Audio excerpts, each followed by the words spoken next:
Here we go.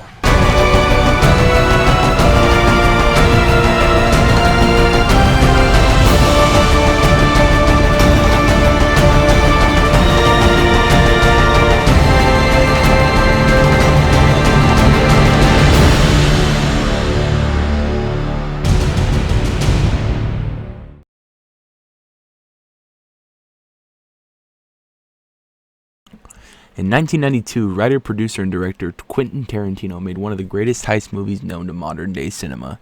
It was also Tarantino's directorial debut to the silver screen. What makes this movie so unique is the fact that it's a heist movie where you actually never see the heist go down. So how did Quentin Tarantino achieve this goal? Today on Cinema 101, we break that down. Well, we get introduced at the start of the movie as all the characters that are involved with the heist. We have an all-star cast introduced in this movie. They're sitting around the table telling stories and talking nonsense. They leave and we get an introduction of the cast. From there, we see the first part of the aftermath of the heist.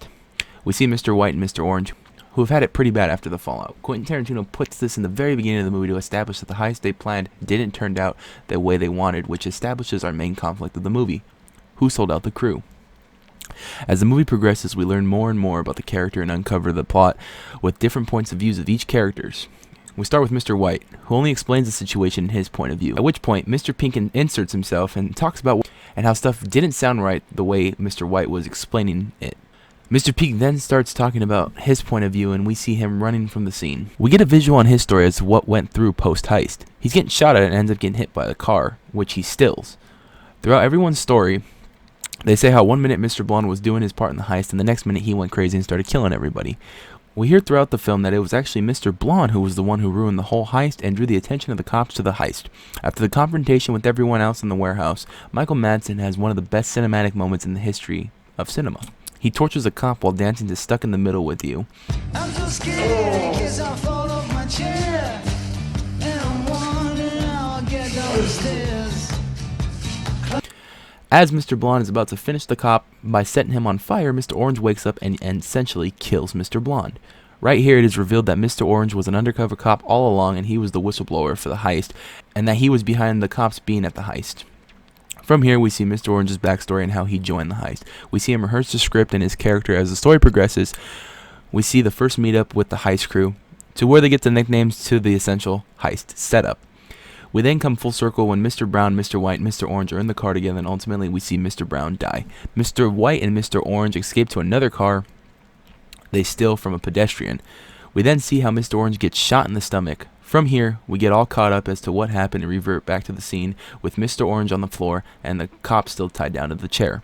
From here, we see Mr. White, Joe, and Eddie return to the warehouse. At this point, Joe doesn't trust Mr. Orange and knows that he was the rat and cop. Mr. White defends him until the end, at which point Mr. White pulls out his gun and aims it at Joe, and Eddie pulls out his gun to aim at Mr. White. They end up shooting each other, and Mr. White being the only one to survive at the end with Mr. Orange. Mr. Orange asks Mr. White to put him out of his misery, and Mr. White shoots him. From here, the cops bust in and shoot Mr. White. The movie then comes to an end from here. I left out a lot of the in-between stuff that further tie into the movie, but here's the ultimate verdict. Quentin Tarantino was given a budget of $1.5 million to make his directorial debut. What he did with this story is unheard of. For starters, this was one of the first movies to put the movie all out of order and then tie it back in the end. On top of that, he tells you the whole story of the heist in different people's perspectives. You never really see the heist go down. However, Quentin Tarantino does an amazing job with his storytelling to put the audiences smack in the middle of the aftermath of the heist. With such a low budget, he really put you in the middle of this situation.